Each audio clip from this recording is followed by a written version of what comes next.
Esta noite revelamos novas suspeitas de crime no interior do governo por causa da concessão de lítio em Montalegre.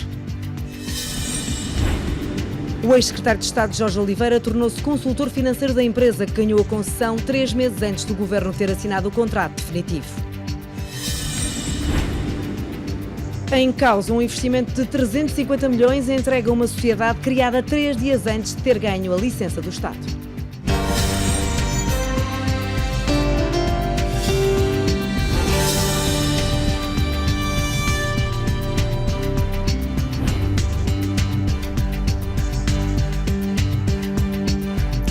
Boa noite. O boicote às eleições em Montalegre foi o último sinal público de protesto da população contra a mina de lítio a céu aberto, mas não foi o mais grave nem sequer o que terá maiores consequências. O Ministério Público abriu um inquérito-crime por suspeitas de crimes económicos no ato de entrega pelo Estado de uma concessão de 35 anos a uma empresa criada 3 dias antes da assinatura do contrato. Aos intervenientes diretos do Governo na atribuição desta polémica licença, descobrimos agora mais um. Jorge Costa Oliveira, ex-secretário de Estado da Internacionalização, acusado no caso do Galpgate por recebimento indevido de vantagem. Assume, em exclusiva ao 6/9, que se tornou consultor da empresa vencedora da licença antes da assinatura do contrato com o Estado. Nega ter influenciado o processo, mas admite conversas informais com os seus ex-colegas de governo. Certo é que o seu ex-chefe de gabinete é, até hoje, chefe de gabinete do ministro Pedro Cisa Vieira.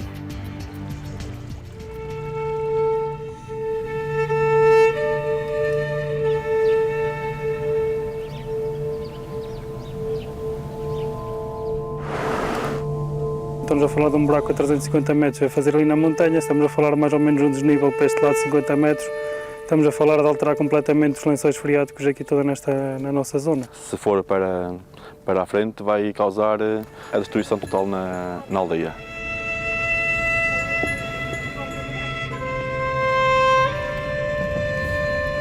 A nossa riqueza aqui é isto que nós vemos à nossa volta, que é o nosso ar, a nossa biodiversidade, o sossego que não temos nas grandes cidades. E é isso que nos vão tirar com esta exploração mineira. Eu vim para a agricultura com 36 anos.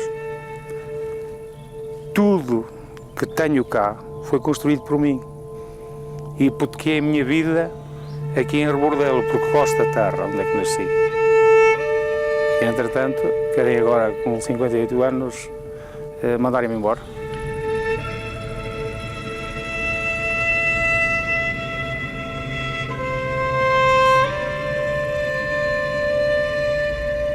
Há uma tranquilidade que é só aparente na vida de todos os dias de Morgade, Carvalhais e Rebordelo. As 3 aldeias que o tempo plantou junto a uma montanha que vale milhões de toneladas de lítio. De todas as áreas onde o minério pode vir a ser extraído em Portugal, esta é a única cuja exploração o Estado já concessionou. Segundo o que nós temos lido nas últimas notícias, nós vamos conseguir, daqui deste ponto que estamos, ver a aldeia de Carvalhais, que está exatamente do lado oposto, ou seja, esta montanha aqui vai desaparecer toda daqui. Mas a mina não é só uma questão de paisagem. Todo o investimento foi feito nesta região ao longo destes anos todos para preservar a natureza, desde plantações de árvores a todo o turismo, ecoturismo, e assim vai ser todo automaticamente ele destruído. Quer a nível de lençóis de água, quer a nível da agricultura, mesmo de poeiras, de tudo que se imagina de mau, acho que vai criar a aldeia. Esta aldeia, no fundo, a captação de água que nós consumimos é feita aqui nesta montanha onde vão fazer a mina. E depois que água nós vamos ter? Por isso, caso a mina avance, poucos têm dúvidas de que a agricultura que conhecem, baseada naquilo que a natureza oferece, tem os dias contados. Eu se abrir aqui um buraco e extrair água, se o meu vizinho ali embaixo abrir outro buraco, quando ele atirar aqui, ele não vai ter água embaixo. Se me atirarem lá na montanha, eu não vou ter aqui a água. Se não tenho água, não tenho vida. Por isso eu não posso ter animais. A minha subsistência acaba. O impacto previsto é por isso tão grande que depois de soadas as campainhas de alarme, nunca mais as populações descansaram. Formaram uma associação cívica, promoveram encontros e sessões de esclarecimento, manifestaram-se há um mês em Lisboa e depois decidiram não votar nas eleições. sempre contra um processo em que se dizem postos à margem. Nós temos feito várias sessões em várias aldeias e aquilo que nós notamos é que as pessoas não estavam informadas e que todo este processo estava um bocadinho a passar à margem. Elas não tinham conhecimento do que é que se estava a passar. Portanto, todo este processo foi um bocadinho oculto. Ninguém foi informado, não houve debate público, nada. De facto, apesar de anos de trabalhos de prospecção na montanha, foi só em abril deste ano, quando o 6-9 investigou as circunstâncias em que o contrato de exploração foi assinado entre o Estado e a empresa Luso-Recursos Portugal Lithium, que as populações acordaram para o problema. É muito estranho que um contrato seja assinado de forma tão rápida, que uma empresa seja constituída 3 dias antes desse próprio contrato. Portanto, ou seja, tudo isso nos deixou muito inquietos. E se calhar foi aí que nós começámos também a despertar. Mas o processo da mina foi sempre tudo menos pacífico. A história começa em 2010, com a constituição da Luso-Recursos Limitada. A empresa é inicialmente gerida pelo geólogo Bruno Pereira e pelo contabilista Ricardo Pinheiro. Tem em carteira uma informação preciosa. Fomos à mina de Cepeda e nessa altura ainda estava tudo vegetado, era quase inacessível entrar nas galerias, não é? Por sorte, começámos lá a tatear, à procura de minerais, nós sempre também com aquele fito de perceber se aquilo teria algum tipo de potencial, e demos com um buraco, não é? Uma galeria subterrânea. Ao entrarmos, eu e o meu colega, como já tínhamos a experiência da indústria cerâmica, olhámos e pensámos, calma que isto aqui, há aqui matéria. Só que é necessário saber mais. Para que se faça uma prospecção a sério, Bruno Pereira e Ricardo Pinheiro vão à procura de um investidor. Em 2011, entra em cena António Marques, então presidente da Associação Industrial do Minho. Nasce a holding Luso-Recursos SGPS, que passa a deter a Luso-Recursos Limitada. Seguem-se, no entanto, vários anos de conflitos judiciais e de mudanças bruscas na estrutura societária das empresas, que na prática vão deixar o caminho livre a Ricardo Pinheiro. Primeiro são afastados os geólogos que haviam fundado a Luso-Recursos original. Depois, a empresa australiana Dakota, entretanto designada Novo Lítio, que a dada altura entra com o investimento necessário para se completar a campanha de prospecção. Mais tarde, já próximo da assinatura do contrato de exploração com o Estado, é o próprio António Marques, que é forçado a sair de cena. O caso dá-se em setembro de 2018, pouco antes de ser constituído o arguido principal no caso Aiminho, em que seria acusado pela maior fraude na obtenção de fundos comunitários de que há memória em Portugal. António Marques é afastado por Ricardo Pinheiro. O antigo contabilista, que também está acusado no processo Aiminho, é então gerente tanto da Limitada como da Luso-Recursos SGPS. Através de uma operação de aumento de capital, Pinheiro converte a Luso-Recursos Limitada numa sociedade anónima com novos sócios. A operação só é possível porque dias antes, a 24 de agosto, para pagar uma suposta dívida de 20 mil euros de outra Luso-Recursos, entretanto constituída no grupo a MRC, à construtora Vila Plano, Ricardo Pinheiro entrega os 95% que a SGPS detém na Luso-Recursos Limitada à empresa de José Torre da Silva. E é assim que este se torna o novo e único sócio de Ricardo Pinheiro. E passam ambos a integrar a Luso-Recursos Portugal Lithium, a empresa que assinará com o Estado o contrato de exploração da mina. Uma coisa é estar a discutir com o meu sócio, não é? Tu tiraste-me da empresa, isto, aquilo. Outra coisa é eu estar a discutir com um sócio e, entretanto, outro já tirou aquilo para fora, não é? Para a parte incerta. Isto, então, Pronto, há uma série de ações submetidas, os termos técnicos jurídicos, eu por uma questão até, nós por uma questão porque temos de trabalhar para viver, colocamos isto nas mãos do advogado e ele agora tratará, certamente, não é? Sendo que a nossa posição está lá e será defendida até ao fim.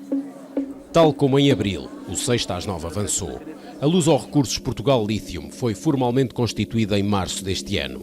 Apenas 3 dias antes de Ricardo Pinheiro e José Torre da Silva assinarem com a DGEG, a Direção-Geral de Energia e Geologia, o contrato definitivo para a exploração da mina. Contrato que tinha sido pedido formalmente pela Luso-Recursos Limitada em novembro de 2017. Mário Guedes conhece bem esse pedido, que teve em mãos durante cerca de um ano. Ao 6/9, o ex-diretor-geral considera incompreensível que a DGEG tenha assinado o contrato sem estudo de impacto ambiental. O facto de não existir declaração de impacto ambiental, ou melhor ainda, não existir estudo de impacto ambiental, isto novamente de acordo com a informação que é pública, essa parece-me claramente a situação de alguma forma grave. Na verdade, o contrato dá um prazo de 2 anos à Luso-Recursos Portugal Lithium para apresentar um estudo de impacto ambiental. Entrevistado pelo 6/9 na altura, o secretário de Estado João Galamba garantiu por isso que tudo foi feito como manda a lei. O contrato foi atribuído nos termos da lei, aquela empresa tinha a prospecção e pesquisa. Aliás, não atribuir a concessão é que colocaria o perigo de violar a lei, porque não havia nenhuma base legal para negar a concessão a alguém que já tinha, e repito, este ponto é importante, direitos de prospecção e pesquisa adquiridos que não foram concedidos por este Governo. Só que há uma situação que teve tratamento distinto por parte do Estado. Apenas um mês depois de assinar contrato com a Luso-Recursos Portugal Lithium para a mina de Cepeda sem exigir estudo de impacto ambiental, a DGEG rejeitou um pedido de exploração experimental feito para a Serra da Argemela, na Covilhã, precisamente com a justificação de que não havia estudo de impacto ambiental, numa situação que legalmente nem sequer o exigia. Quer dizer, 2 para amanhã eu vou começar a impor normas aos que vêm a seguir. Mas porquê? Então vocês deram aquela concessão assim, com aquele resumo não técnico que é público, e eu não posso, porquê? Eu não posso pedir uma concessão sem estudo de impacto ambiental, porquê? Eles puderam, e eu não posso, porquê? Acho que claramente o direito, o interesse público não está devidamente salvaguardado, não tenho a menor dúvida em relação a isso. Um dado é certo. O diretor da DGEG, que o secretário de Estado João Galamba exonerou em novembro de 2018, não assinaria o contrato que a DGEG assinou apenas 4 meses depois. Os direitos de exploração advêm de um contrato de prospecção e pesquisa que existia anteriormente, e disso não há qualquer dúvida. Então como é que se justifica que a DGEG tenha assinado aquele contrato? Isso não lhes consigo responder.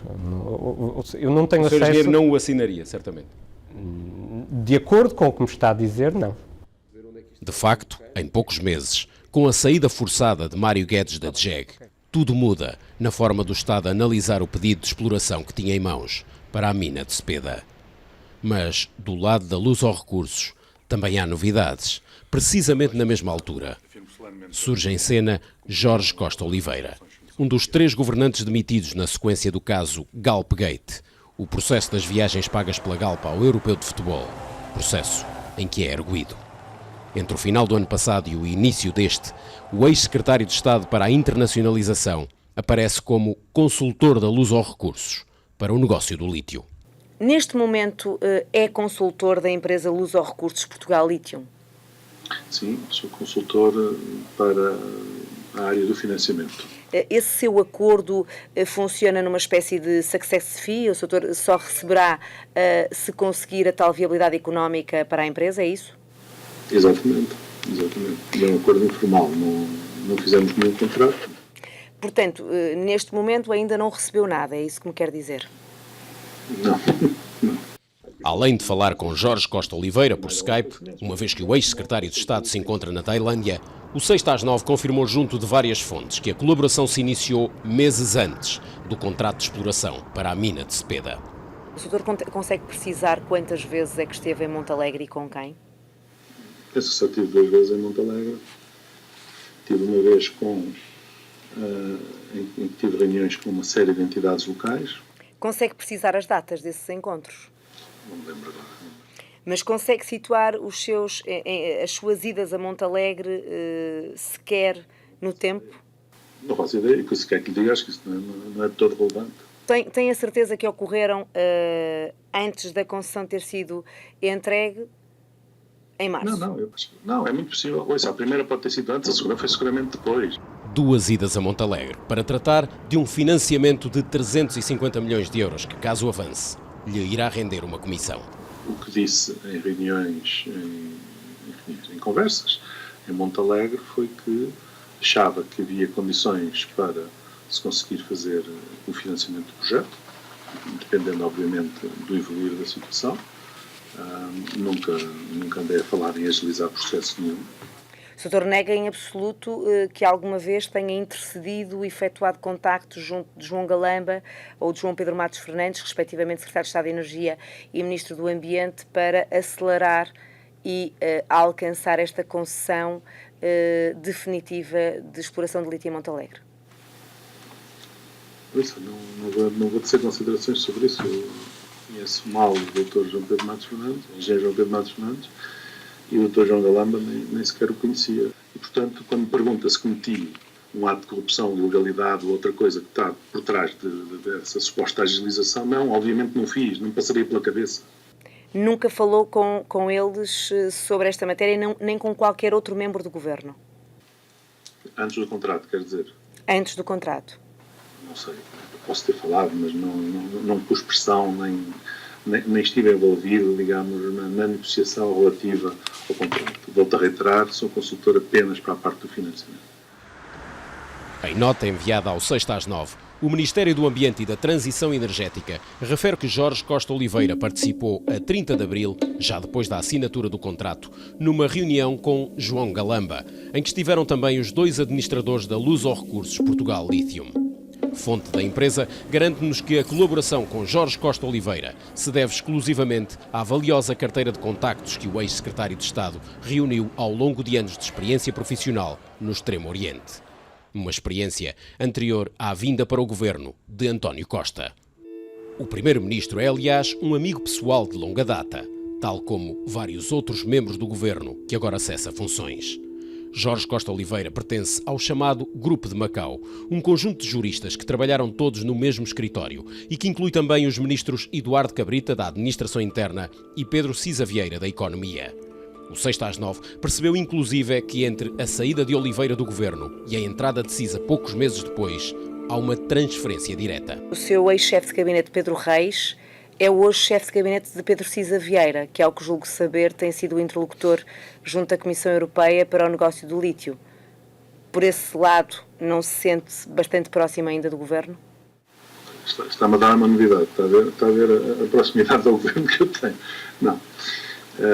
E que eu saiba, enfim, eu julgava até que os interlocutores relativamente ao lítio, junto à Comissão Europeia, eram as pessoas da área do setor da energia em Portugal, mas não faço ideia, ou superintendem e têm a tutela de que é o ambiente, mas não faço ideia.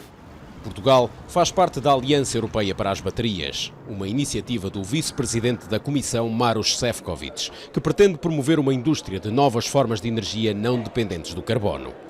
É uma plataforma que trata, por exemplo, do acesso às matérias-primas, como os minérios de lítio.